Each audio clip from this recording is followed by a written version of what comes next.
Namaskar, welcome. I welcome all of you on behalf of Great Achievers and 1 Million Talent. We are into career counseling, we're into admission guidance, we are into various types of activities that actually enhances a student's academic performances, and we also guide students for achieving the best possible excellence in his education. We are there since 7 years now, working with all this psychometric psychological testing domain. Having said so, let us wait for a few more minutes as we are expecting few more participants to join. Stay there, stay online. We will be back soon. Thank you. I welcome all of you on behalf of, once again, I welcome all of you on behalf of Great Achievers and 1 Million Talent. These two organizations, Great Achievers, where we are working with a tagline, with you till you need us. We are helping students till they need us. And other is 1 Million Talent, Assessment for Development. Excuse me. We conduct various types of assessment that actually lead the student towards achieving the best, excellent quality goals in his academic performances. So this is the first session of the various types of 20 subjects that we will be dealing, 20 plus few more subjects that we'll be dealing in upcoming days. Today is the very first session. Today we will be dealing with the most essential skills for 2030. We are working in this domain of testing, psychometric testing, psychological testing, aptitude testing, then career guidance, solving study problems of the students. We came to realize that there are so many lacunas in the studies. There are so many drawbacks in our regular study curriculums. There are so many challenges a student faces during his studies from 8th, 9th, 10th, 11th, and 12th. Many times students are aware, they are aware of what they want to do in their life, but most of the students are not aware what they want to achieve in their life, what is their goal, what career they want to pursue. Usually if you look at the career prospect, you will realize that students choose a career either on the influence of parents, or with the influence of friends, or with the trends that are going in the industry, or maybe influenced by certain idols. Right? Let me put that way. So the things are something like this. A student who is preparing for ninth or maybe 10th, if you ask him, what do you want to achieve? What do you want to do after 10th? He will probably look at his father, or he will probably look at his mother, and then he say, no, no, I want to become this and this, because he looks at the mother, he looks at the father. But what we realized is, if we expose the student to different types of career options available, if we introduce them to different career options, what are the careers in arts, what are the careers in commerce, what are the careers in science, or maybe what are the careers apart from these three, if we like sports, like theater, if we introduce them to all these types of careers, probably they will able to pick up a career with their choice. Okay, then people like me, there are so many people across pan India. There are so many people who help students to decide which is the best career for them. Someone is mentioning over here that I must in between speak in Hindi. Okay, no problem. So कई बार लोग ऐसा बोलते हैं कि अगर कि ये career के बारे में जानकारी दी जाती है, if the career information has been properly conveyed to the student, तो हो सकता है कि बच्चे अपने चॉइस से और बेहतर और अच्छा करियर चुन सके. When we talk about a career, if you look at this screen, when we talk about a career, career is something what we can say, career is built upon knowledge, built upon experience, ability, competence, growth, proper training, and then learning from the student. So this is what the today's session is all about. I already welcomed you on board, and I briefly mentioned information about our background. I want to ask this question. I want to specifically ask this question to the youngsters who are sitting in this session. Are you aware of the real percentage of employable students after graduation? That means graduation के बाद में, माफ कीजिएगा, graduation के बाद में, graduation होते ही कितने परसेंट बच्चे जो हैं, ग्रेजुएट्स जो हैं, चाहे वो आर्ट्स रहो, कॉमर्स रहो, साइंस रहो, जितने भी बच्चे हैं, ये इनमें से कितने बच्चे औसतन जॉब के लिए तैयार होते हैं या वो जॉब कर सकते हैं? क्या आपको अंदाज है? आओ देखते हैं। Approximately 20 to 26% of science students, यानी 20 से 26% बच्चे, अगर के 100 बच्चे साइंस में पास होते हैं तो उनमें से 20 से 26 बच्चे ही ऐसे होते हैं जो एम्प्लॉयबिलिटी के स्किल्स को कैरी करते हैं, जिनमें काम करने की क्षमता होती है।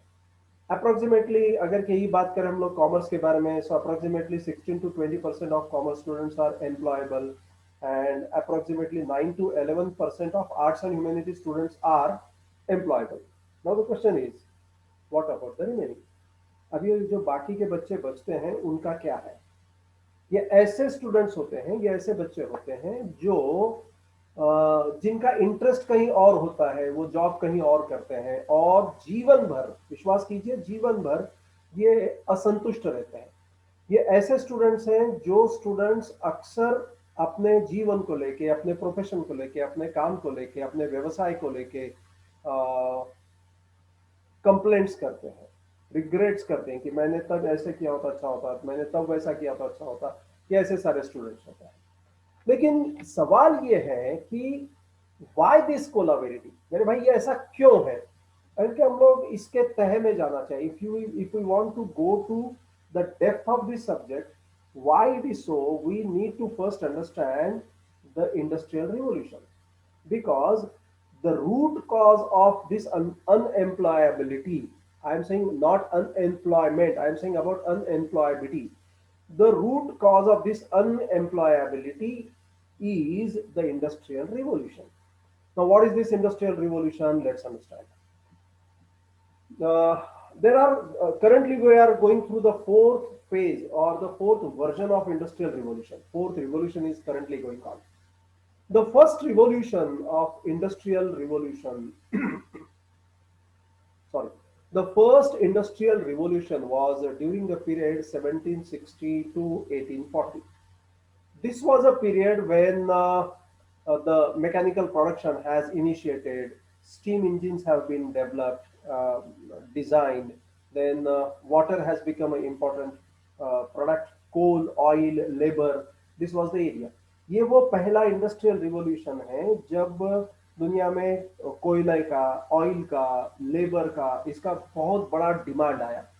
अब हुआ क्या, during that period the entire focus was getting job in either of these industries because they were very prosperous. Then came the second revolution. दूसरा रिवॉल्यूशन फिर आया करीब करीब 1870 से लेके 1914 के बीच में। 1870 से 1914, ये जो 40 से 45 साल का पीरियड है, this period 40 to 45 years of period, इस पीरियड में टेलीग्राफ आया, रेलवे के ट्रैक्स बिछाए गए, रेल के रोड बने, उसके बाद में gas, water supply, sewage, water management, then power, electricity और इलेक्ट्रॉनिक्स ने इस पूरे पीरियड को डोमिनेट किया। ये जो सेकंड इंडस्ट्रियल रिवॉल्यूशन था, इस पीरियड में अगर के आप देखेंगे तो सारे जॉब्स जो थे वो इसके इर्द गिर्द रहे, यानी मुझे किसी इस प्रकार के इंडस्ट्री में जॉब मिलना चाहिए, ये फोकस रहा उस समय के लोगों के सीखने का, युवकों के सीखने का। फिर 1969 से लेके तीसरा रिवॉल्यूशन आया, जो संभवतः मैं समझता हूँ 2000 आप मानकर चलते हैं तो भी ठीक है। ये वो पीरियड है जिस पीरियड में प्रोडक्शन का ऑटोमेशन शुरू हुआ, यानी पहले जो मैनुअल काम किए जाते थे अब वो धीरे धीरे ऑटोमेट होने लगे। इंफॉर्मेशन टेक्नोलॉजी का जमाना आया, कम्युनिकेशंस आए, कंप्यूटर्स आए, इंटरनेट आए, डिजिटाइजेशन जिसको बोलते हैं वो आया। ये वो पीरियड है जिस पीरियड में सॉफ्टवेयर और कंप्यूटर्स का बड़ा बोलबाला रहा। सॉफ्टवेयर ने और कंप्यूटर ने हमारा सारा जीवन बदल दिया। मुझे एक बात याद आती है, मैं आज भी जब याद करता हूँ 1990 के शुरुआती सालों में, जब मैंने 92 93 में जब मैंने कंप्यूटर इंडस्ट्री में अपना काम शुरू किया, तब एक एक कंप्यूटर हम लोग बेचते थे 1 लाख, 1,60,000, 1,40,000 ऐसे रेंज में, आप अगर के हाइयर साइड कॉन्फ़िगरेशन के लिए जाते तो। इसके पहले भी मैंने एक 80 MB का हार्ड डिस्क, 80 MB का hard disk I bought at, you won't imagine, 80 MB का हार्ड डिस्क मैंने परचेस किया था करीब करीब 68,500 रुपये में, 68,500 rupees I bought my hard disk of 80 MB that weighs around 4.5 kg. The hard disk is still in my library. 20 MB का hard disk मैंने इसके पहले लिया था, वो 22,000 रुपए का था।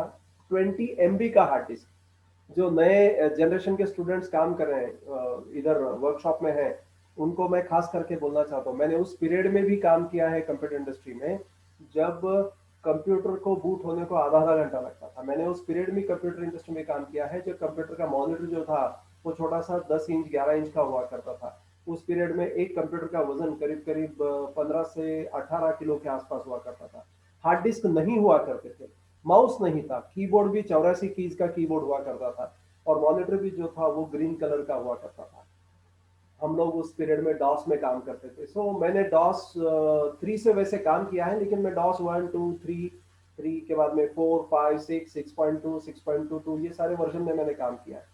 इसी पीरियड में फिर आया विंडोज का वर्जन 1, विंडोज का वर्जन 2, विंडोज का version 3, 3.1, 3.11, all these versions I practically worked with all these versions. Then came Windows 95, Windows 97, then came Windows 98, Windows 98 second edition, then came Windows Millennium Edition, Windows XP, Windows Vista, Windows 7।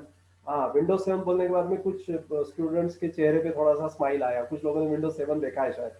So Windows 7 आने के पहले बेटा इतने सारे versions थे Microsoft के। सो Windows 7, Windows 8, Windows 8.1, Windows 10, ये सारे जनरेशन को मैंने पर्सनली देखा है। लिनक्स नाम के ऑपरेटिंग सिस्टम पे मैं ऑलमोस्ट 98 से काम कर रहा हूँ। आईटी इंडस्ट्री में पिछले 30 सालों से, करीब करीब 27 से 30 सालों के बीच में मैंने काम किया है।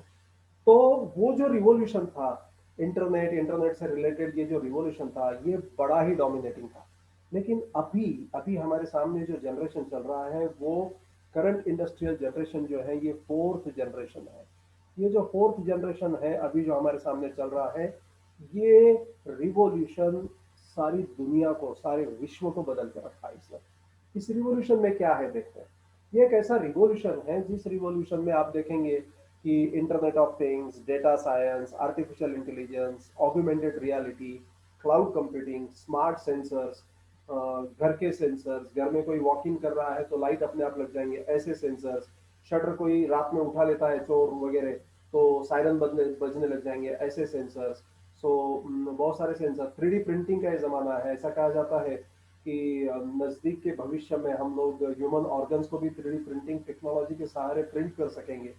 वर्चुअलाइजेशन का ज़माना है, global connect, biotechnology, biomedical sciences, medical sciences, digitisation, ये सारी जो चीज़ें हैं ये अभी के करंट रिवॉल्यूशन में चल रही है। और इंटरेस्टिंग थिंग ये है कि जो अपने आप को इस चेंज के साथ में बदलते रहेगा वो चलते रहेगा। अब ये जो रिवॉल्यूशन आया, चौथा रिवॉल्यूशन, इस चौथे रिवॉल्यूशन ने क्या किया, इस चौथे रिवॉल्यूशन ने सबसे ज्यादा अगर के कहा इम्पैक्ट किया है तो उसने इम्पैक्ट किया है इंफॉर्मेशन टेक्नोलॉजी, बैंकिंग और फिनेंस इंडस्ट्री में। इंफॉर्मेशन टेक्नोलॉजी का ही इंडस्ट्री है, उसी का मेजर रोल है। बैंकिंग में आप अगर देखेंगे तो पहले बैंकों में इतनी लंबी कतारें हुआ करती थी, भीड़ हुआ करती थी, आजकल उनकी जरूरत नहीं है। करीब करीब 60-70% तक का जो काम है हम लोग ऑनलाइन करने लगे हैं। सो इंफॉर्मेशन टेक्नोलॉजी, बैंकिंग और फिनेंस इंडस्ट्री में इस चौथे ट्रेंड ने सबसे ज्यादा इम्पैक्ट किया। फिर उससे थोड़ा कम इम्पैक्ट हुआ ऑटोमोटिव इंडस्ट्री में, मैकेट्रॉनिक्स में और रिटेल इंडस्ट्री में। सबसे कम अगर के इम्पैक्ट इस फोर्थ रिवोल्यूशन का हुआ है तो अपैरल इंडस्ट्री और लेदर इंडस्ट्री पे हुआ है। लेकिन ये जाहिर बात है, आप अगर के ये लोगोस को देखेंगे, जैसे स्पॉटिफाई का लोगो है, इंस्टाग्राम का लोगो है, स्नैपचैट का लोगो है, यहाँ पे आप जस्ट डायल देख रहे हैं, एयरबीएनबी देख रहे हैं, ओला देख रहे हैं, क्विकर, व्हाट्सएप, पिंटरेस्ट, उसके बाद में मीशो है, अर्बन क्लैप, रैपिडो, उबर के ऐप्स हैं, अमेजोन है, जोमेटो है, स्विगी है, OLX है, उबर है, ये जो सारे आप देख रहे हैं यहाँ पे एप्लीकेशंस, एप्स, ये सारे एप्स ऐसे एप्स हैं जो आज से 15 साल पहले अस्तित्व ही में नहीं। ये ऐसे ऐप्स हैं, ये ऐसे सर्विसेज हैं जो आज से 15 साल पहले अस्तित्व में ही नहीं थे। तो सवाल ये होता है कि फिर ये जो सारे ऐप्स हैं ये इतना सक्सेसफुल क्यों है? ये ऐप्स इसलिए सक्सेसफुल हैं क्योंकि इन ऐप्स ने क्या किया, मार्केट में लोगों की क्या जरूरतें हैं, क्या इमोशंस है, इस चीज को समझा। और मार्केट में लोगों की क्या जरूरतें हैं, क्या इमोशंस है, इस चीज को समझने के वजह से क्या हुआ, ये ऐप बड़े सक्सेसफुल रहे। आप कोई भी ऐप ले लीजिए, एयरबीएनबी से शुरू हुआ, इसका इंडियनाइजेशन किया किसने? ओयो के नाम से। ओयो नाम का जो ऐप है, आज आप देखेंगे तो हर गांव में 10-20 आपको ओयो होटल्स मिल जाएंगे। ओयो के जो फाउंडर है उन्होंने क्या किया, किसी एक होटल का एक रूम किराए से लिया, उसको डेकोरेट किया और उसको पर्सनल एक्सपेंसेस पे उन्होंने एडवर्टाइज किया कि मेरे पास ये रूम अवेलेबल है, आप आइए यहाँ रहिए। और उस तरह से जैसे ही उनका एक टेम्पलेट फॉर्मूला सक्सेसफुल हुआ, उन्होंने ऑल ओवर इंडिया में फिर जगह खरीदने को शुरू की, होटल के पास से रेंट पर लिया और अपना एक ब्रांड बनाया। तो ये जो सारे ब्रांड है, मुझे याद आते हैं जैकमा, जो अलीबाबा के फाउंडर है, उन्होंने एक बार कहा था, एक इंटरव्यू में उन्होंने कहा था कि आप अपने आसपास के समाज में देखिए, जहां जहां आपको प्रॉब्लम नजर आते हैं, wheresoever you will find the problem, see that if you can provide solutions to those problems, if you can provide services for the solutions to those problems, probably you will have some business। Jack Ma ने Alibaba dot com नाम का ये जो बड़ा empire खड़ा किया, वो ऐसे ही खड़ा किया। जैकमा किसी समय में एक इंटरनेट कैफे खोलना चाहते थे, इंटरनेट कैफे उन्होंने शुरू किया। जब पहली मीटिंग उन्होंने ली थी तो 25 दोस्तों को उन्होंने बुलाया था। एक भी दोस्त, सॉरी माफ कीजिएगा, 24 दोस्त उस मीटिंग में से उठ के चले गए। इस कॉन्सेप्ट में, इंटरनेट कैफे के कॉन्सेप्ट में कोई दम नहीं है, केवल एक बचा रहा। उस एक ने जैकमा का समर्थन किया, दोनों ने मिलकर इंटरनेट कैफे शुरू किया। फिर उनके ये बात समझ में आई, उनके ये बात समझ में आई कि नहीं, हमारे पास चाइना में जितने भी सारे लोग हैं, छोटे छोटे एंसिलरी यूनिट्स है, इनके प्रोडक्ट इंटरनेशनल लेवल पे बेचना उनके लिए मुश्किल है। क्योंकि चाइना में उस जमाने में इंग्लिश जो था वो 8th 9th लैंग्वेज था कम्युनिकेशन में। हमारे यहाँ पे इंग्लिश तो करीब करीब सेकंड लैंग्वेज के जैसा हो चुका है आज के डेट में। तो फिर उन्होंने ये सोचा क्यों ना हम लोग एक ऐसा सॉफ्टवेयर बनाए, एक ऐसा वेबसाइट बनाए जो लोकल एंसिलरी यूनिट जो है, मैन्युफैक्चरर जो है, उनको दुनिया के साथ जोड़ेंगे। और धीरे धीरे फिर वो सेल का चलन शुरू हुआ। आज अलीबाबा डॉट कॉम वर्ल्ड का one of the biggest largest commerce industry का प्लेटफॉर्म है। तो अलीबाबा के ये जो जैकमा है, ये कहते हैं कि आप अपने आसपास के समाज व्यवस्था में देखिए, जहां जहां आपको प्रॉब्लम नजर आते हैं, आप अगर के उसके सोल्यूशन दे सकते हैं, तो आप डेफिनेटली वहां पे अपने बिजनेस के लिए कोई रास्ता पाते हैं। थोड़ा सा और पीछे चलते हैं। आज से एक 15 साल पहले या 20 साल पहले अगर के हम लोग जाएं, तो कई ऐसे जॉब्स थे जो आज अस्तित्व में नहीं है। जैसे हो सकता है, एक जमाना ऐसा था कि आपको अगर के किसी को कॉल करना है तो आपको पहले ट्रंक कॉल बुक करना पड़ता था। आपको टेलीफोन ऑफिस में वो लैंडलाइन वाला फोन लेके नंबर डायल करना पड़ता था और टेलीफोन ऑपरेटर को बोलना पड़ता था कि भैया, मुझे गुलबर्गा स्थित इस व्यक्ति को बात करनी है। फिर वहां पे टेलीफोन ऑपरेटर जो हुआ करता था वो लाइन को इंटरकनेक्ट करते थे। एंड वो एक स्विच बोर्ड ऑपरेटर या टेलीफोन ऑपरेटर नाम से एक जॉब चलता था। टेलीफोन लाइन मैकेनिक, आपने देखा होगा कि किसी नुक्कड़ पे, on the corner side of the roads you will find some of the big switch boxes have been kept, यहाँ पे टेलीफोन के लाइंस आते हैं। उसको जो रिपेयर करने वाले मैकेनिक है वो बहुत गिने चुने बचे हैं। एक जमाना था जब हम लोग वीसीआर पे, वीसीपी पे रिकॉर्डिंग करते थे, तो वीसीआर और वीसीपी जो वीडियो रिकॉर्डिंग किया जाता था उसके रिपेयरिंग करने वाले लोग भी अभी नामशेष होने की कगार पे हैं। टीवीज ही खत्म हो चुके हैं, टीवीज की जगह एलसीडी एलईडीज ने ले ली है। तो टीवी रिपेयर करने वाले का जो प्रोफेशन था वो भी करीब करीब खत्म होने के कगार पे है। वीडियो, एक जमाना था जब हम लोग वीडियो कैसेट्स, मूवीज के वीडियो कैसेट लेकर आते थे, तो वो वीडियो स्टोर एम्प्लॉय जो था वो भी आजकल खत्म होने के कगार पे है। उसके भी अगर के एक 10-20 साल पहले मैं जाऊं, तो रोड साइड में जो दिए होते थे, कंदील होते थे, आजकल तो लाइट्स लगने लग गए, बड़े बड़े फ्लड लाइट्स भी लगाए जा रहे हैं, तो एलईडीज लगाए जा रहे हैं। तो एक पीरियड ऐसा था कि रोड के दोनों साइड से रात के समय में कंदील लगाए जाते थे। तो वो जो कंदील है उसके लैंप लाइटर अलग से हुआ करते थे। देन मिल्कमन हुआ करते थे, जो बॉटल में मिल्क लेके आपके दरवाजे पे रोज सुबह रख के जाते थे। ये जॉब भी आज खत्म हो चुका है।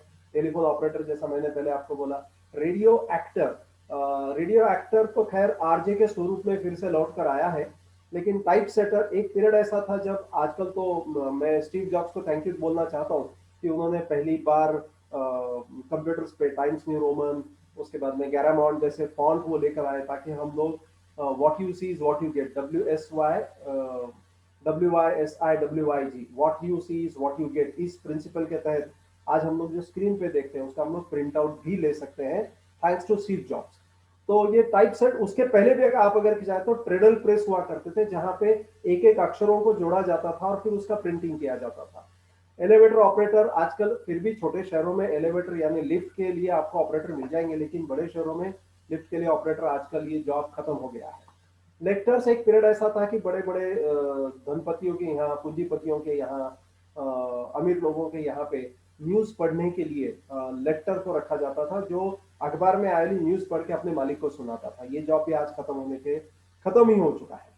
क्लॉक वाइंडर्स थे, आपके घर पे आके वो क्लॉक की घड़ियां चाबी घुमा के जाते थे।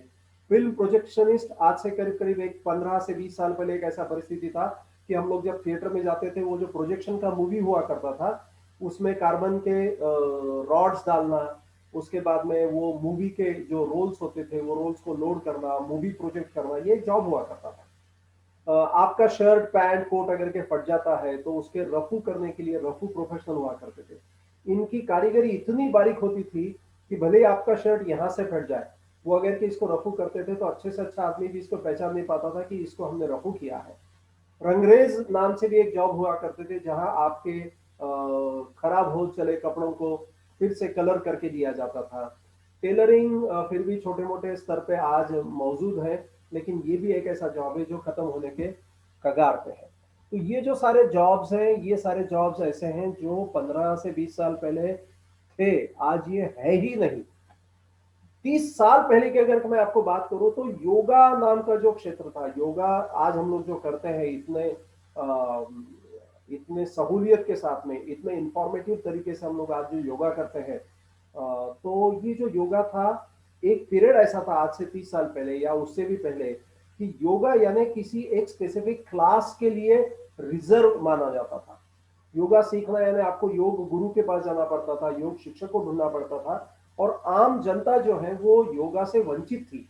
लेकिन फिर मैं नहीं, हम सारा सारा विश्व रामदेव बाबा, स्वामी रामदेव बाबा को धन्यवाद देता है कि उन्होंने योगा को आम आदमी तक पहुंचाया। आम आदमी के लिए उन्होंने बड़े बड़े वर्कशॉप्स लिए, बड़े बड़े प्रोग्राम्स लिए, और योगा जो है आज पूरी दुनिया में योगा का लोहा पूरी दुनिया मानता है। तो ये सारे जो चीजें थी जो अस्तित्व में थी, नहीं है और नहीं है, या फिर नहीं है और है। लेकिन देखते हैं कि अब आज से 20 साल पहले ऐसे कौन से जॉब थे जो थे ही नहीं। जैसे online community manager. Online community manager यानी आप, एक आसान सा एग्जांपल आपको मैं देता हूँ, group moderator, WhatsApp group moderator, Facebook group moderator, या फिर और भी कहीं ग्रुप्स है तो उनके मॉडरेटर्स। वर्चुअल असिस्टेंट, आज अमेरिका में कोई अगर के बंदा बैठा है जिसको मेरे सर्विसेज की जरूरत है, तो मैं नांदेड़ में बैठ के उसको वर्चुअली असिस्ट कर सकता हूँ। ये मेरा जूम का वर्कशॉप चल रहा है, ये जूम के वर्कशॉप के लिए आप अगर के चाहते हैं तो इस जूम के वर्कशॉप में आप जो है वर्चुअली अपने आप को असिस्ट कर सकते हैं किसी के द्वारा भी। Digital marketing professional, digital marketing expert नाम का जो जॉब है, आज फिजिकल मार्केटिंग के बजाय न्यूज़पेपर मार्केटिंग, पैम्पलेट मार्केटिंग, या फिर बड़े बड़े होर्डिंग्स के मार्केटिंग के बजाय कई कंपनीज जो है वो डिजिटल मार्केटिंग पे एम्फोसाइज कर रही है। डिजिटल मार्केटिंग का ये जो सिस्टम है ये बड़ा ही पावरफुल है। इसके बाद में फिर आते हैं हम लोग SEO specialist, search engine optimisation. आपकी वेबसाइट जो है वो लिस्ट में पहली आनी चाहिए। जब आपकी वेबसाइट लिस्ट में पहली आनी चाहिए ऐसा हम लोग बोलते हैं। क्या आप मुझे देख पा रहे हैं? Right, can you see me? Okay, can you see the presentation? Okay fine, okay okay. So SEO website, आपकी वेबसाइट जो है जब भी कोई सर्च करे समथिंग समथिंग, तो आपका वेबसाइट ऊपर के रैंकिंग में आए, इसके लिए सर्च इंजन ऑप्टिमाइजेशन स्पेशलिस्ट के जॉब आए। एप्लीकेशन डेवलपर, आज सारा विश्व जो है वो मोबाइल के ऐप पे धीरे धीरे कन्वर्ट हो रहा है, तो ऐप डेवलपर के जॉब बड़े डिमांड में है। वेब एनालिस्ट के जॉब बड़े डिमांड में हैं, जो वेबसाइट्स का एनालिसिस करते हैं और आपको उसके बारे में फीडबैक देते हैं। ब्लॉगिंग करने वाले लोग, वीडियो ब्लॉगिंग करने वाले लोग जो है लाखों रुपए में कमा रहे हैं। सोशल मीडिया मैनेजर, कई लोगों के अकाउंट, सोशल मीडिया के जो अकाउंट्स है, फेसबुक अकाउंट है, व्हाट्सएप अकाउंट है, ट्विटर अकाउंट है, इनको मैनेज करने वाले लोग होते हैं। यूआई डिजाइनर, हमें कुछ कुछ ऐसे ऐप होते हैं हमारे मोबाइल में जो हमें बड़े पसंद आते हैं, we love working on those apps. So ये वो ऐप है जिनके ऊपर हम लोग बड़ा इंटरेस्ट लेके काम करते हैं। तो वो जो ऐप है उनका जो यूजर इंटरफेस है, जो आपको अपनी ओर अट्रैक्ट करता है, इसके लिए यूआई डिजाइनर्स काम करते हैं।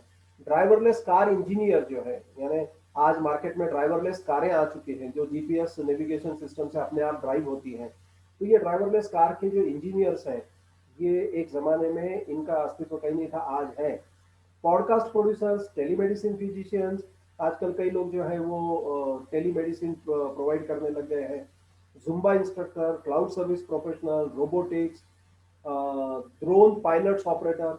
आज छोटे मोटे शादी के फंक्शन में भी हम लोग ड्रोन को यूज करते हैं, तो वो ड्रोन को ऑपरेट करने वाले लोग। ये कुछ ऐसे जॉब्स है जो आज से कुछ समय पहले अस्तित्व में नहीं थे।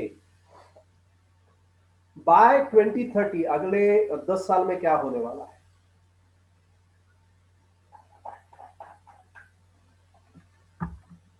अगले 10 साल में करीब करीब 6 करोड़ नए काम करने वाले लोग मार्केट में आएंगे, और 3 करोड़ लोग जो है वो मार्केट से बाहर हट जाएंगे। अब ये 3 करोड़ अब ये 3 करोड़ लोग जो मार्केट से हट जाएंगे और जो 6 करोड़ लोग नए आएंगे, उस समय में, उस समय के जो जॉब की परिस्थिति रहेगी उसको मैंने 3 कैटेगरीज में डिवाइड किया है। एक कैटेगरी वो है जो केवल 20% लोग ऐसे रहेंगे, वो ऐसे जॉब्स पे काम करेंगे। आप अगर के यहाँ देखते हैं, पहले वाला ग्रीन वाला जो यहाँ पे एरो दिखाया है, वो ऐसे जॉब करेंगे जो जॉब आज भी अवेलेबल नहीं है। जैसा मैंने अभी आपको 20 साल पहले इतने सारे जॉब अवेलेबल नहीं थे, इतने सारे जॉब प्रोफाइल्स अवेलेबल नहीं थे, ये बोल रहा था मैं। ये जो इसके पहले के स्क्रीन में मैंने जो जॉब प्रोफाइल आपको बताए थे, ये सारे जॉब प्रोफाइल जो है आज से 20 साल पहले अस्तित्व में नहीं थे। यानी आज से 20 साल पहले अगर के कोई बोलता कि मुझे ऑनलाइन कम्युनिटी मैनेजर बनना है, ऐप डेवलपर बनना है, यूआई डिजाइनर बनना है, तो लोग उसको शायद पागल बोलते, बेवकूफ बोलते। लेकिन आज वो अस्तित्व में है। ठीक ऐसे ही आज से 10 साल के बाद ये जो 6 करोड़ जनता आएगी, इनमें से 20% लोग कुछ ऐसे जॉब्स करेंगे जो आज भी अस्तित्व में नहीं है। 50% ऐसे लोग रहेंगे, एक अंदाज है ये, 50% लोग ऐसे रहेंगे जो जिनके स्किल सेट कुछ और है और वो जॉब कुछ और कर रहे हैं। यानी ये कायम, परमानेंट, अनसेटिस्फाइड, असंतुष्ट लोग रहेंगे। यानी उनका स्किल सेट कुछ और है, उनके एबिलिटीज कुछ और है, और वो काम किसी और क्षेत्र में कर रहे हैं। मैं कई ऐसे इंजीनियर्स को जानता हूं जो इलेक्ट्रॉनिक्स इंजीनियर है, जो मैकेनिकल इंजीनियर है, जो सिविल इंजीनियर है, और कोई पाइप की दुकान डालकर बैठा है, कोई इलेक्ट्रॉनिक्स की दुकान, इलेक्ट्रिकल की दुकान डाल के बैठा है। ऐसे काम करने वाले कई लोगों को मैं जानता हूं। और 30% लोग ऐसे रहेंगे जो अपने आप को बदलना ही नहीं चाहते। यानी जमाना बाहर चाहे कुछ भी हो, मैं अपने आप को नहीं बदलूंगा, मैं ऐसा हूं और मैं ऐसा ही रहूंगा। सच कहूं, ये जो 30% का कैटेगरी है, ये आउट ऑफ रेस हो जाएगा। ये आउट ऑफ रेस हो जाएगा, फिर ये जीवन भर कुछ तो भी छोटे मोटे काम करके अपना जीवन यापन करेंगे, लेकिन इनका जीवन बड़ा ही अनसेटिस्फाइड रहने वाला है। हैविंग सेड सो, भविष्य में जो भी परिस्थिति बनेगी उस पीरियड में कई ऐसे स्किल्स होंगे जो आपके लिए बहुत ही ज्यादा जरूरी होंगे कि आप अपने आप को तैयार करें उसके लिए। उनमें से सबसे पहला और सबसे इंपॉर्टेंट आता है डिजिटल लिटरेसी और कंप्यूटेशनल थिंकिंग। डिजिटल लिटरेसी यानी आपको अच्छे से, बहुत अच्छे से डिजिटली अपने आप को प्रिपेयर करना ही पड़ेगा। आप में कंप्यूटेशनल थिंकिंग बोला जा रहा है, ये एबिलिटी होनी ही चाहिए। ये दोनों का अगर के मैं और सब डिवाइड करूं तो आर्टिफिशियल इंटेलिजेंस का बड़ा बोलबाला रहेगा अगले 10 सालों में। मशीन लर्निंग, इस पे बड़ा काम होने वाला है। इंटरनेट ऑफ थिंग्स पे बड़ा काम होने वाला है। Data science, data visualisation, computational intelligence, ये मिनिमम बेसिक रिक्वायरमेंट रहेगी आपकी काम करने की। आर्टिफिशियल इंटेलिजेंस जाने अनजाने में हम लोग हमारे डे टू डे लाइफ में यूज कर रहे हैं। मैंने लिटरली देहात के लोगों को, I have seen people from the village areas, they also use their mobile press and hold here, and they start talking to Google Assistant. Play so and so song, play so and so song, tell me what is weather today, tell me this and tell me that. They keep on asking. Artificial intelligence बहुत बड़ा एक क्षेत्र बनने जा रहा है। Internet of things बहुत जल्दी आप देखेंगे कि मैं घर पे बैठे बैठे, कई लोगों ने तो इसको अडॉप्ट करने को शुरू भी कर दिया है कि कई लोग यहाँ बैठे बैठे घर के एसी को ऑन करते हैं, वो यहाँ बैठे बैठे गीजर ऑन कर देते हैं। इंटरनेट ऑफ थिंग्स, ये तो मैंने बहुत छोटी बात बताई। बहुत जल्दी हो सकेगा कि हमारा पूरा शहर का शहर जो है वो किसी बड़े सर्वर के साथ में कनेक्ट हुआ है। डेटा साइंस विजुअलाइजेशन इतना बड़ा चीज है कि छोटा सा छोटा दुकानदार भी अपने पास अपने कस्टमर का एक डेटाबेस मेंटेन करेगा। उनके बर्थडेज, उनके एनिवर्सरीज, वो कब क्या खरीदी करते हैं इसका लिस्ट खुद मेंटेन करेगा। या कई ऐसे थर्ड पार्टी कंपनीज आएंगे जो आपको ये डेटा प्रोवाइड करेंगे। सो दूसरी महत्व की चीज जो आपको, दूसरा महत्वपूर्ण जो स्किल है जो आपको अपने आप में नर्चर करना पड़ेगा, यहाँ जितने भी स्टूडेंट्स बैठे हैं उनको मैं बोलना चाहता हूँ, आपको ये नर्चर करना पड़ेगा, वो है इमोशनल और सोशल इंटेलिजेंस। इमोशनल और सोशल इंटेलिजेंस इंटेलिजेंस में आपको लीडरशिप एबिलिटीज पे फोकस करना पड़ेगा। लीडरशिप एबिलिटीज यानी लीडरशिप चाहे आप किसी ग्रुप की करो, अपने कॉलोनी के दोस्तों का एक ग्रुप बनाए उसकी करो, किसी स्पोर्ट्स में करो, किसी प्रोजेक्ट में करो, किसी साइंस प्रोजेक्ट में करो, किसी फन फेयर में करो, जो चाहे। लीडरशिप का एक भी अपॉर्चुनिटी आज के बाद में आपने गंवाना नहीं है, क्योंकि लीडरशिप एबिलिटीज जो है वो आपको लीडरशिप रोल्स के लिए इंस्पायर करेगी, वो आपको लीडरशिप रोल्स के लिए प्रेफरेंस के लिए आपके कंपनी को चॉइसेस देगी। ओरिएंटेशन टू प्रोवाइड सर्विसेज, आपके आसपास जो लोग हैं, आपके आसपास जो व्यक्ति हैं, या फिर आपके आसपास जो दोस्त हैं, समाज है, इसको आप किस तरह से सर्विस देने के लिए अपना ओरिएंटेशन बताते हैं, ये एक सबसे बड़ा महत्वपूर्ण रिसोर्स रहेगा किसी भी व्यक्ति का। सोशल इन्फ्लुएंस आपका कैसा है, सोशली आप कैसे हैं, ये भी एक बड़ा इंपॉर्टेंट चीज रहेगा। मैं यहाँ पे जितने भी माता पिता मेरे इस वर्कशॉप को कर रहे हैं, मैं उनको ये रिक्वेस्ट करना चाहता हूँ कि उन्होंने स्पेसिफिकली इस चीज पे ध्यान देना है कि जितना ज्यादा वो अपने बच्चों को सोशल कर सके उतना कीजिए, क्योंकि ऑलरेडी हमारा सारा विश्व जो है एक गांव की जैसा हो चुका है। तो सोशली हमारे बच्चों को हमने जितना ज्यादा एक्सप्लोरेशन दे सकते हैं उतना देना जरूरी है, क्योंकि हमें भी नहीं पता हमारा बच्चा कल जाके विश्व के किस कोने में सेटल हो जाए। हैंडलिंग एंड मैनेजिंग पीपल, आप अपने आसपास के लोगों को, व्यक्तियों को, दोस्तों को, परिवार के लोगों को किस तरह से हैंडल करते हैं, किस तरह से मैनेज करते हैं, किस तरह से उनकी भावनाओं को समझते हैं। इमोशनल इंटेलिजेंस, भावना मैंने अभी शब्द बोला, इमोशनल इंटेलिजेंस आपका कैसा है, आप किस परिस्थिति को किस तरह से फेस करते हैं, ये एक बहुत इंपॉर्टेंट स्किल है। इंटरपर्सनल कम्युनिकेशन स्किल एक ऐसा स्किल है, दो तरह के कम्युनिकेशन होते हैं। एक वो कम्युनिकेशन स्किल होता है जिसको हम लोग बोलते हैं इंट्रापर्सनल कम्युनिकेशन स्किल, जिसमें व्यक्ति अपने आप से बात करता है, जबकि दूसरा स्किल होता है उसको बोला जाता है interpersonal communication skill. Interpersonal communication skill मेरा दूसरों के साथ में कैसा व्यवहार है, इसको बोला जाता है। एक्सट्रोवर्ट जो लोग होते हैं उनका इंटरपर्सनल स्किल अच्छा होता है, और इंट्रोवर्ट जो लोग होते हैं उनका इंट्रापर्सनल स्किल बड़ा अच्छा होता है।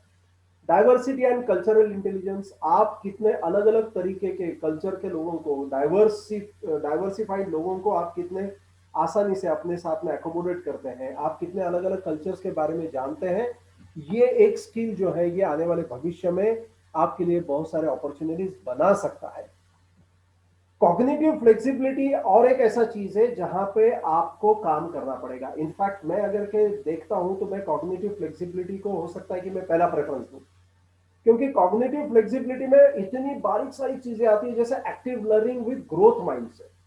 यानी आपको अगर के बोला जाए कि मान लीजिए आपको हमने किसी प्रोजेक्ट के बारे में जानकारी दी, आपने उसके ऊपर काम शुरू किया, 4 घंटे, 6 घंटे, 8 घंटे, 10 घंटे, 12 घंटे, 2 दिन, 4 दिन, हफ्ता भर आपने काम किया, और फिर हम आपको अगर के बोलते कि नहीं नहीं नहीं नहीं, हमने आपको जो जानकारी दी थी वो पूरी रॉन्ग इंफॉर्मेशन थी, ये पूरे को आप स्क्रैप कीजिए और फिर से काम शुरू कीजिए।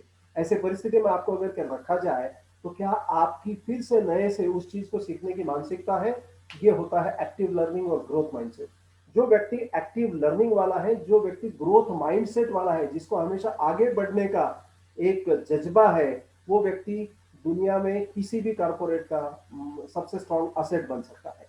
जजमेंट और डिसीजन मेकिंग एबिलिटीज आपके कैसे हैं? मैंने कई ऐसे स्टूडेंट्स को देखा है जो 12वीं की कक्षा में है और होटल में करके जाते हैं या कहीं पे भी जाते हैं, उनको जीवन में कुछ भी निर्णय लेता है, वो मम्मी की तरफ देखते हैं, नहीं तो वो पापा की तरफ देखते हैं, वो ये चाहते हैं कि उनका निर्णय उनके मम्मी पापा लें। अरे आप डिसीजन लेने को शुरू कीजिए, एक बार गलत होंगे, दूसरी बार गलत होंगे, तीसरी बार गलत होंगे, चौथी बार तो सही होंगे। तो ये डिसीजन मेकिंग एबिलिटी, जजमेंट लेने की जो क्षमता है, वो नए जनरेशन के बच्चों में आना बहुत ज्यादा जरूरी है। क्रिएटिव माइंडसेट, आपका माइंडसेट जो है वो क्रिएटिव होना चाहिए। क्रिएटिव के साथ में आपका माइंडसेट जो है वो एनालिटिकल थिंकिंग वाला भी होना चाहिए। एक एग्जांपल लेते हैं, आज चलो मैं आपको एक होमवर्क देता हूं छोटा सा। हैंकी जो होता है हमारा हैंकरचीफ, इस हैंकरचीफ का आप कितने अलग अलग तरह से उपयोग कर सकते हैं, आज का हमारा होमवर्क यही रहेगा। ये जो आपका हैंकी है, इसको आप कितने अलग अलग तरह से उपयोग में ला सकते हैं, आपको व्हाट्सएप ग्रुप में इसकी इंफॉर्मेशन आज देनी है। आपका माइंड कितना इनोवेटिव माइंडसेट वाला है, ये भी एक इंपॉर्टेंट रोल प्ले करेगा आपके लिए अच्छे से अच्छे जॉब अपॉर्चुनिटी आने के लिए। क्या आप में एंटरप्रेन्योर एबिलिटीज हैं? अगर क्या आप में एंटरप्रेन्योरल एबिलिटीज हैं, तो आपके लिए सारा विश्व जो है वो कम पड़ सकता है आपके एंटरप्रेन्योरशिप स्किल्स को यूटिलाइज करने के लिए। अब आते हैं, क्योंकि हमारे पास समय की कमी है, अब आते हैं ऐसे फास्टेस्ट ग्रोइंग जॉब्स कौन से हैं जो इस अगले दशक में बहुत ज्यादा डिमांड में रहेंगे।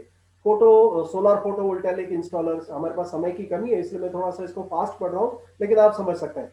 Wind turbine service technicians, home health aides, personal care aides, physicians assistant, nursing practitioner, data scientist analyst, software developer, coding specialist, digital content specialist, information security analyst, biomedical engineers, mechanical engineer, specialist, electronics engineer, rehabilitation counsellors, blockchain developer, drone pilot, fast food workers, general and operation manager, heavy truck drivers. क्योंकि आज देखो हमारे सारे India में भी road जो बन रहे हैं वो इतने बड़े बड़े बना रही है हमारी गवर्नमेंट। अब इतने बड़े बड़े रोड पे इतने छोटे छोटे ट्रक्स नहीं चलेंगे, अब ट्रक्स भी बड़े बड़े चलने वाले हैं। सो ऐसे में हेवी ट्रक ड्राइवर्स की रिक्वायरमेंट होगी, चार्टर्ड अकाउंटेंट कंसल्टेंट की रिक्वायरमेंट होगी, लॉयर्स की रिक्वायरमेंट होगी, मार्केट रिसर्च एनालिस्ट की रिक्वायरमेंट होगी, मेडिकल सेक्रेटरीज लगेंगे, अब agricultural managers, dental assistant, civil engineer, architect, construction supervisors, elementary school teacher, health specialities teacher, customer service representative, pathologist, phlebotomist, उसके बाद में रोटरी ड्रिल ऑपरेटर्स, फिर writers, public speaker, digital marketing specialist, music psychologist, happiness coach, meditation specialist, fitness coach, blogger, video bloggers, teachers, sports, creative artist, biostatistician और video game designers. इतने सारे जो jobs हैं ये आने वाले समय में टेरिफिक डिमांड वाले रहेंगे। यहाँ पे जितने भी स्टूडेंट बैठे हैं, मैं ये सारे स्टूडेंट को एक 3 इंपॉर्टेंट स्टेप वाला पाई मॉडल बोलना चाहता हूँ। What is this pi model? Let's understand.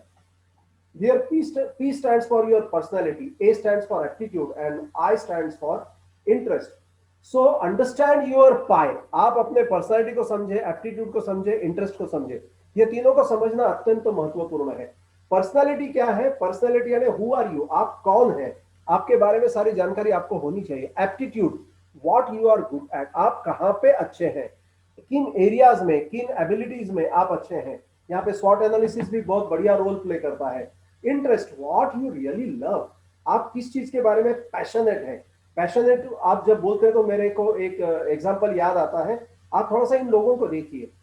Chhatrapati Shivaji Maharaj बोलते ही हमारे पास, हमारे मन में, हमारे विचारों में सबसे पहला अगर के शब्दों को आता है तो हिंदवी स्वराज के लिए जिन्होंने अपना जीवन लगा दिया। स्वतंत्र वीर दामोदर सावरकर की बात करते हैं तो स्वतंत्रता सेनानी ऐसा हमारे मन में चरित्र उभरता है। अगर के हम लोग सचिन तेंदुलकर की बात करते हैं तो हम उसको गॉड ऑफ क्रिकेट बोलते हैं। गांधी जी को याद करते हैं तो अहिंसा हमारा शब्द उसको इक्विवेलेंट हमारे मन में आता है। मदर तेरेसा को याद करते हैं तो गरीबों की मसीहा ऐसा शब्द आता है। मिस्टर बीन्स को याद करते हैं तो हमारे मन में जो शब्द आता है वो शब्द आता है कि ह्यूमर। सो ऑलपोर्ट के ट्रेड थ्योरी के हिसाब से ये जो ट्रेड्स हैं, ये ट्रेड्स को हम लोग बोलते हैं कार्डिनल ट्रेड्स।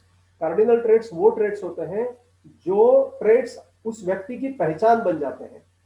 क्रिकेट का देवता ये सचिन की पहचान बन चुकी है, हम्बलनेस अमिताभ बच्चन की पहचान बन चुकी है, ह्यूमर मिस्टर बीन की पहचान बन चुकी है, अहिंसा गांधी जी की पहचान बन चुकी है। सो इसको कार्डिनल ट्रेड बोला जाता है। मेरा ये एडवाइस रहेगा पर्सनालिटी, एप्टीट्यूड और इंटरेस्ट के बारे में कि आपका पर्सनालिटी क्या है ये जानने का प्रयत्न कीजिए, आपका एप्टीट्यूड कैसा है ये जानने का प्रयत्न कीजिए। मेरे जैसे कई, हर शहर में मेरे जैसे आपको कई ऐसे लोग मिलेंगे जो एप्टीट्यूड टेस्टिंग करते हैं। उनके संपर्क में जाइए, उनके साथ संपर्क कीजिए, और अपना एप्टीट्यूड टेस्ट कीजिए, और वो भी आपको अच्छे से मदद कर सकते हैं, गाइड कर सकते हैं कि किस तरह से आपने 10वीं के बाद आर्ट्स कॉमर्स साइंस, साइंस में भी क्या, आर्ट्स में भी क्या, कॉमर्स में भी क्या, कौन सा करियर चुनना है, आपके इंटरेस्ट क्या है ये भी देखिए। इनफैक्ट यहाँ पे जितने भी पेरेंट्स आए हैं, आज पेरेंट्स जो बैठे हैं, मैं उनको एक रिक्वेस्ट करना चाहता हूँ। पेरेंट्स को मैं ये रिक्वेस्ट करना चाहता हूँ कि आपके फ्रेंडशिप में जितने भी प्रोफेशनल्स हैं, चाहे वो आर्किटेक्ट हो, इंजीनियर हो, चार्टर्ड अकाउंटेंट हो, कंपनी सेक्रेटरी हो, चाहे वो कॉन्ट्रैक्टर हो, चाहे वो कंस्ट्रक्शन सुपरवाइजर हो, जो भी आपके प्रोफेशनल दोस्त हैं, उन दोस्तों के साथ में अपने बच्चों को मिलवाएं। वो कैसे काम करते हैं, उनके काम का तरीका क्या है, उनके काम करने के तरीकों में क्या क्या चैलेंजेस आते हैं, इसके बारे में आपके बच्चों को जानकारी लेने दें। तभी जाके आपके बच्चे जो है कल के लिए तैयार होंगे। जब तक आपके बच्चे को किसी पर्टिकुलर प्रोफेशन में क्या क्या चैलेंजेस है इसकी जानकारी नहीं मिलती है, तब तक भला वो किसी करियर के बारे में, किसी भविष्य के बारे में वो निर्णय कैसे ले सकता है।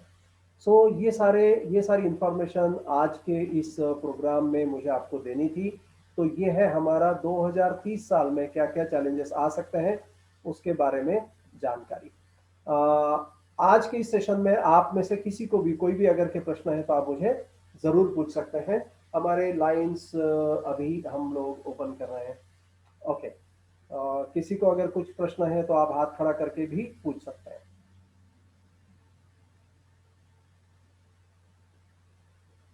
ऑलराइट, आपको अगर के प्रश्न नहीं है तो फिर कृपया होमवर्क फिर से एक बार सुन लीजिए। आज का जो होमवर्क है वो होमवर्क है कि ये जो हैंकी है जिसे अभी भी मैंने मेरा चेहरा साफ किया है, इस हैंकी के आप और क्या क्या उपयोग कर सकते हैं और क्या क्या उपयोग ले सकते हैं, ये बताएगा कि आपके पास क्रिएटिव थिंकिंग कैसा है। इसके बारे में जानकारी आप व्हाट्सएप के ग्रुप में पोस्ट करें। और आपको कुछ भी प्रश्न हो, अभी से लेकर 3 घंटे के लिए हमारे व्हाट्सएप ग्रुप के लाइंस ओपन रहेंगे। आप अपना प्रश्न पूछ सकते हैं, उसके ऊपर जवाब देने का हम लोग बरकस कोशिश करेंगे।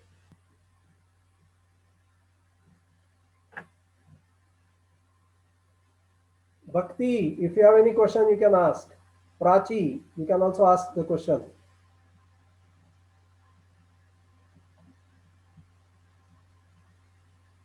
If you do not have any questions, it's time for me to close. आज का ये हमारा पहला सेशन था। कृपया इस बात को ध्यान रखें कि आज हमने शुरुआत की है। आने वाले 20, 25, 30 दिनों में हम लोग अलग अलग विषयों पे बात करेंगे, अलग अलग सब्जेक्ट्स पे बात करेंगे, अलग अलग फीचर्स पे बात करेंगे। ये जो भी सब्जेक्ट है, जो भी फीचर्स पे हम लोग बात करेंगे, ये फीचर्स आपको अपने भविष्य के प्रति, आपके करियर सिलेक्शन के प्रति, आपके करियर चॉइस के प्रति बहुत ही शानदार तरीके से आपको ये इंसाइट्स देंगे और इंस्पायर करेंगे। सो बने रहिए, एक भी सेशन मिस मत कीजिए, और मिलते हैं कल रात 10 बजे। Thank you very much, good night.